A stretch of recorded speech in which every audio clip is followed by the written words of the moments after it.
Rádio Piauí.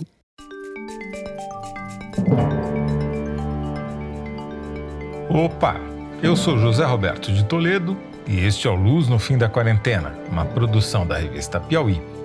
Infectamos o canal do Foro de Teresina para discutir pesquisas científicas que ajudam a atravessar o túnel em que a pandemia nos meteu. O governo dos Estados Unidos autorizou a comercialização de um teste rápido que detecta o SARS-CoV-2. Ou seja, em 15 minutos a pessoa testada fica sabendo se tem ou se não tem o novo coronavírus. É que nem gravidez.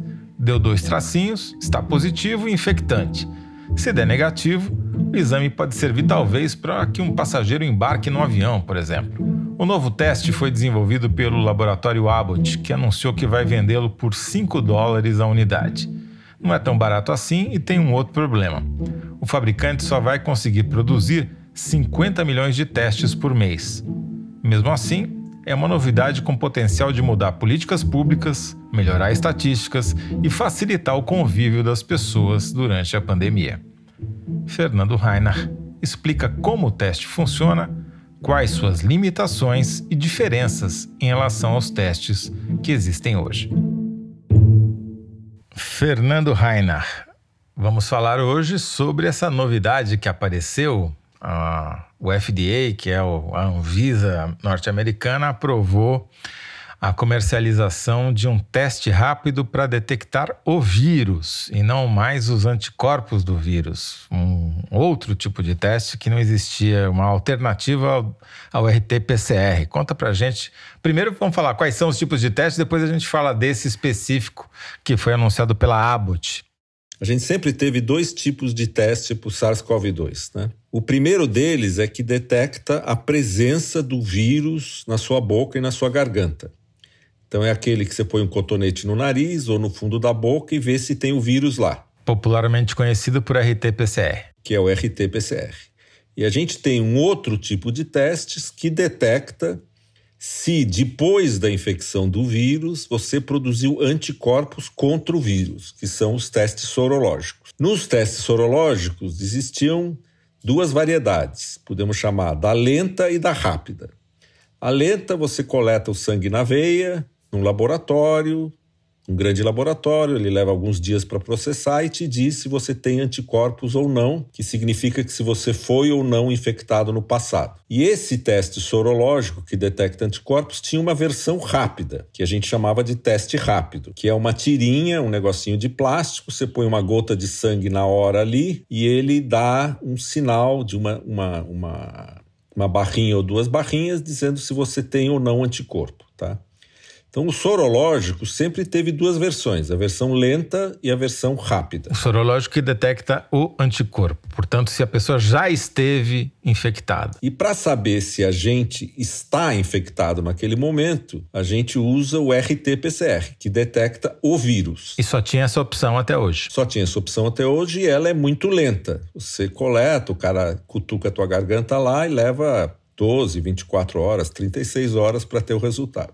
Agora o que eles fizeram é uma versão rápida do RT-PCR, quer dizer, é um teste capaz de em 15 minutos saber se você tem ou não tem o vírus na tua garganta. O RT-PCR pergunta, ele investiga ou ele tenta detectar a presença do RNA do vírus. E esse teste detecta a presença das proteínas do vírus, ou seja, ele cutuca a tua garganta e tira o cotonete, aí tem um negocinho que parece um cartão de crédito, você põe uma gotinha de um líquido lá dentro, põe o cotonete ali, dá uma espremida nele e espera 15 minutos. Se aparecer uma linha, você é negativo. Se aparecer 2 linhas, você é positivo. Então, o que acontece? Esse teste vai substituir grande parte dos RT-PCRs, porque ele é muito simples, muito rápido de fazer. Mas ele é um pouquinho menos preciso, né? Ele é um pouquinho menos preciso. Ele tem uma sensibilidade de 97,1, né? Ou seja, ele pega 97,1 dos casos positivos. 3% escapam. De 100, se tiver 100 infectados, ele vai detectar 97 e 3 ele não vai pegar. E ele tem uma especificidade de 98,5%. Ou seja, ele em 1,5% dos casos, a pessoa não tem o vírus. E ele diz que tem. E ele vai dar positivo, ele vai pegar alguma outra coisa, né? Mas são melhores do que 95%. Então... é bem aceitável. É muito aceitável. Então o que é a grande vantagem disso? É que você vai poder, sei lá, querer embarcar num avião, você chega no aeroporto, num lugar. Hoje como é que faz? Você tem que fazer o PCR no laboratório, levar o atestado lá, não sei o quê, ou para entrar num outro país, ou você quer visitar tua avó, você vai lá, faz um RT-PCR e vê que você está negativo, vai visitar tua avó. Você vai poder fazer isso em 15 minutos. O problema é o seguinte, né, Fernando? Eles, por enquanto, só fabricaram 10 milhões desses cartõezinhos e estão dizendo que vão conseguir chegar à produção de 50 milhões em outubro por mês. Por mês. Então não é um teste. Você tem 7 bilhões de pessoas na Terra. Vai demorar um pouquinho, né? Vai demorar. E eles vão cobrar barato, né? $5 por cartãozinho. É muito mais barato que o RT-PCR, muito mais simples. E vão ter competidores, entendeu? Não vai... Essa empresa multinacional não vai ficar sozinha. Deve ter várias outras desenvolvendo. Vai ter várias marcas. Não é uma tecnologia assim de outro mundo. Não. Eu acho que demorou tempo. Já é uma tecnologia conhecida, já era feita para outras doenças. E agora eles desenvolveram para o SARS-CoV-2, né? E recebeu a aprovação emergencial do FDA, o que autoriza a uso comercial, pelo menos nos Estados Unidos. Agora vai precisar ter a mesma autorização em cada país. E a outra coisa interessante que eles fizeram é que cada cartãozinho desses tem um QR Code. Sabe aqueles quadradinhos branco e pretos, né? QR Code.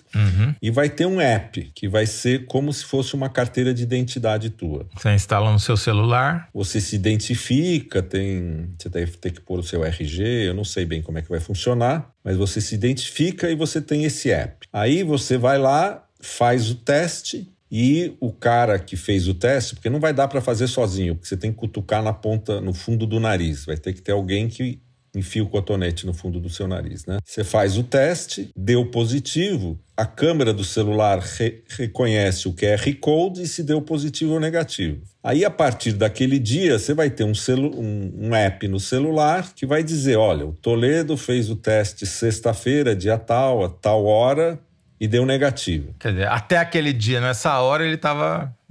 negativo. Beleza. Ou então falou, olha, daí você pode pegar esse negócio e mostrar para tua avó. Fala, vovó, vim aqui te visitar, eu tô negativo, pode relaxar. Ou você pode mostrar isso no portão de embarque e falar, olha, eu tô negativo. Ou para as crianças entrarem na escola. Ou para as crianças entrarem na escola. Ou quando você chega num país... Mas isso, obviamente, é só em escola particular, né? A não ser que o governo distribua cartãozinho para todos os alunos da rede pública. Né? Exatamente. Ou você vai chegar num outro país que atualmente obriga você a ficar 14 dias em quarentena, como é o caso da Inglaterra, e você paga uma taxa lá, faz o teste, deu positivo, ou eles te devolvem ou eles te põem em quarentena. Deu negativo, você está liberado. Então, ele não vai ser um passaporte como é o sorológico, que diz, olha, fulano de tal já teve coronavírus. Ele vai ser um negócio que diz, na data tal, ele era negativo. Sobre esse aspecto é até melhor, porque já que existe reinfecção, como a gente falou nos programas passados, você ter o passaporte do sorológico não quer dizer muita coisa, né? Porque já que existe a possibilidade de você se reinfectar, mesmo que seja baixa, né? Agora, dessa vez... mas é tão baixa, não sei que mude, é tão baixa que atualmente, pelos números que a gente tem, é razoavelmente seguro, pelo que se sabe hoje, dizer que se você teve, você não vai ter de novo. Mas isso ainda... Sim, até porque esse teste tem uma margem de erro de 3 pontos. Logo, também não é que é uma garantia total. Você vai entrar num avião com 300 pessoas, não é uma porcentagem desprezível que embarque alguém junto que esteja contaminado. Infectado. Não é uma garantia, Por outro lado, também o número de pessoas que fazem RT-PCR só para poder ir a algum lugar ou encontrar alguém é muito grande, né? Então, isso aí vai facilitar muito.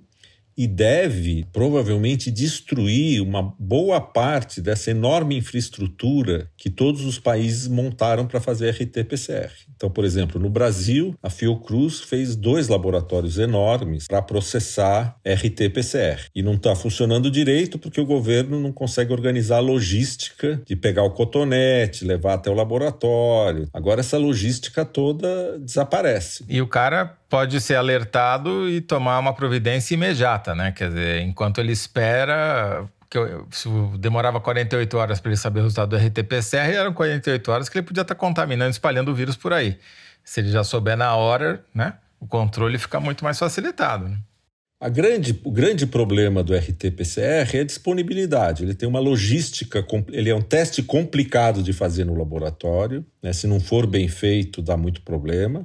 E tem uma logística associada complicada, entendeu? Porque a pessoa tem que ir lá, o cara tem que enfiar o cotonete vai dentro de um tubo, esse tubo tem que chegar num laboratório em algum lugar, tem que preencher uma ficha no computador, daí leva 24 horas para processar, daí vem o resultado. Tudo isso, a logística toda desaparece e o resultado é em 15 minutos. Mas é muito mais útil para diagnóstico, para você saber qual é o risco que você está correndo hoje. Por exemplo, o teu estudo sorológico em São Paulo, se vocês tivessem esse acesso a esse cartãozinho, daria para fazer as duas coisas, né? Exatamente. Daria para você medir quantos estão infectados no momento que você está fazendo a pesquisa e quantos já estiveram com base no sorológico, né? Você pode falar assim, tira o negócio do nariz, põe lá, tem que esperar 15 minutos. Daí você fala assim pro cara, você tem 15 minutos para pensar aí.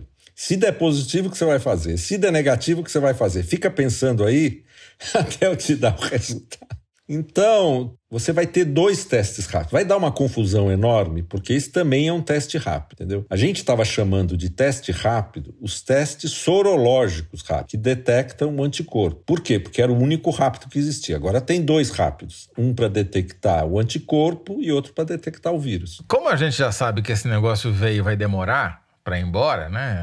É um visitante folgado, né?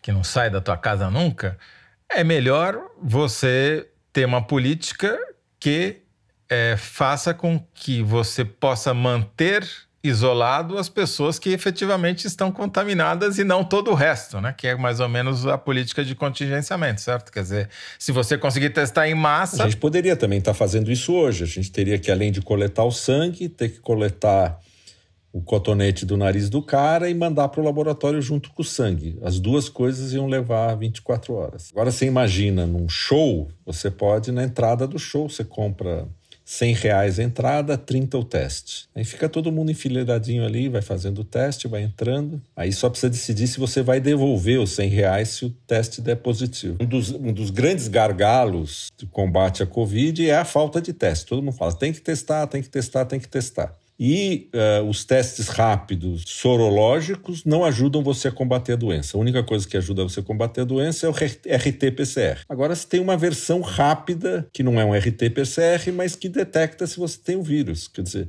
vai ficar muito mais fácil de combater. Agora nós vamos descobrir se o capitalismo funciona, né, Fernando? Se houver concorrência, se o preço vai baixar ou subir.